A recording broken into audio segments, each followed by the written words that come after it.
कालच्या वजनापेक्षा माझं आजचं वजन जे आहे ते 400 ग्रॅमने वाढलेलं होतं. तर कमी जास्त माझं वजन होत राहत असतं. तर त्याच्यानंतर आज मला जायचं होतं गावाकडे. पहिलं तर चपाती भाजी बनवून घेतली आणि कसं चपाती भाजी बनवून घेतली तर आपला वेळही वाचतो आणि पैसाही वाचतो. त्यामुळे कधीही गावाकडे जायचं असेल तर मी जे आहे ते सकाळीच चपाती भाजी घरून डब्बा बनवून घेत असते.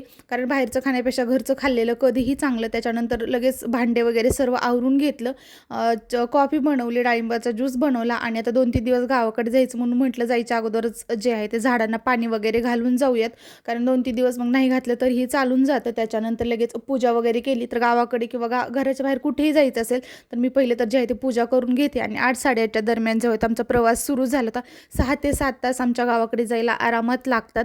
तर पावसाळ्यात प्रवास करायला खूप छान वाटतं आणि सगळीकडे पूर्णपणे जे आहे ते हिरवळ झालेली असते.